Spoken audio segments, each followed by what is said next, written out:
শনিবার এমনটাই অভিযোগ তুলে মানিকচক গ্রামীণ হাসপাতালে বিক্ষোভ দেখালেন বিজেপি যুব মোর্চার নেতাকর্মীরা। বিক্ষোভ দেখানোর পর হাসপাতাল কর্তৃপক্ষের সঙ্গে দেখা করে জানান দিলেন তাদের ক্ষোভ বিক্ষোভের কথা। ভারত মাতা কে অন্যায়ের বিরুদ্ধে যুব মোর্চা লড়ছে। এই বয়ানটা কোর্টে গেলে কি হবে? এই বয়ানটা এটা তো খানিকের, এটা তো আপনার যখন যে ঝামেলাটা হলো মারপিটটা 4 দিন 3 দিন ব্যথা থাকবে, ব্যথা শেষ। কোর্টে আপনি 7 দিন পরে প্রমাণ করতে পারবেন। যদি কোর্টে এটা জিজ্ঞেস করে যে কমপ্লেনের লেখা কেন, এটা তো ওনাকে জবাব দিতে আপনি কেন বলেছিলেন? আচ্ছা বলেছিলেন, ও বলবে যে আমার বকছিলাম, ও বলবে আমার ব্যথা ছিল, ডাক্তারবাবু লিখে দিল। জাজ কি বলবে? জাজ বলবে যে হ্যাঁ নিশ্চয়ই ওকে মারা হয়েছিল, বলবে ব্যথা হয়েছিল, তবে ডাক্তার লিখেছে। ডাক্তার তবে তো লিখেছে। ডাক্তার 2 কলম লেখার আগে তো ভাবতে হবে। শুনছি, আমি ওনাকেও বলেছি যে ওনার স্বামী চিৎকার চেঁচামেচি করে বলছে কেন আপনি রেফার করবেন না, আমার বুক ধরপড় করছে, আমার মেন্টাল টেনশন আছে, আমাকে যদি ফার্দার অ্যাটাক করে আপনি কেন এখানে ইয়ে করবেন না।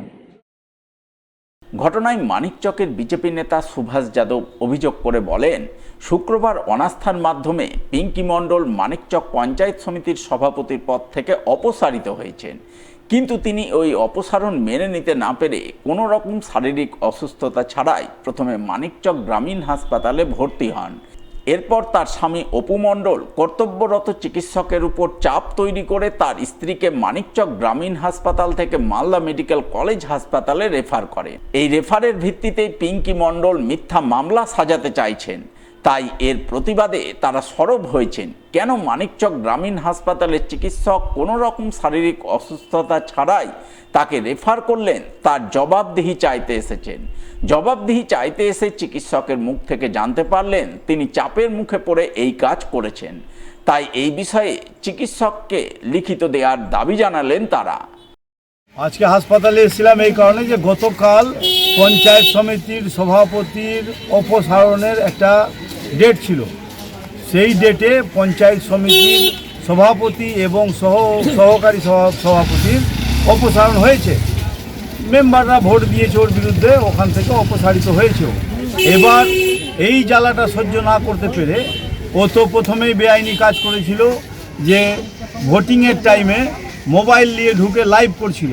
এইটা কিন্তু যুব মোর্চা, ভারতীয় জনতা পার্টির যুব মোর্চা যারা আছেন কার্যকর্তা, তারা কিন্তু বাধা দিলেন এবং ভিডিওকে কমপ্লেনও করা হলো মৌখিকভাবে ফোন করে যে আপনার ভিতরে ভোটিংয়ের সময় সভাপতি, যে প্রাক্তন সভাপতি পিঙ্কি মণ্ডল কেন লাইভ করছেন এইটা আমরা জানতে চেয়েছিলাম।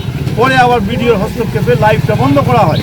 কিন্তু পিঙ্কি মণ্ডল যখন অপসারিত হয়ে বাইরে এলেন, তিনি অপমানের জ্বালায় বিভিন্ন রকম কথা বললেন। পুলিশের উপস্থিতিতে আমাদের সহযোগিতাতে ব্লক চত্বর থেকে তাকে বার করে বাড়ি পাঠিয়ে দেওয়া হয়।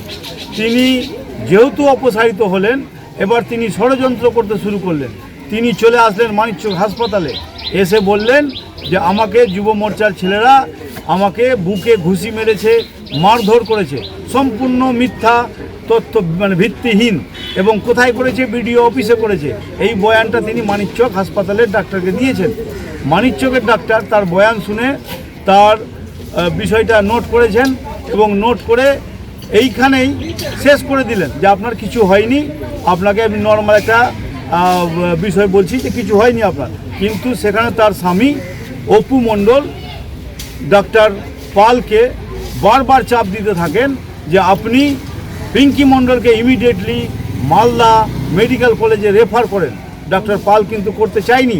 ডাক্তার পাল চাপে পড়ে, অপু মণ্ডলের চাপে পড়ে, মানে আতঙ্কে তাকে রেফার করে। যদিও এই বিষয়ে পিঙ্কি মণ্ডলের তরফে কোনো প্রতিক্রিয়া মেলেনি।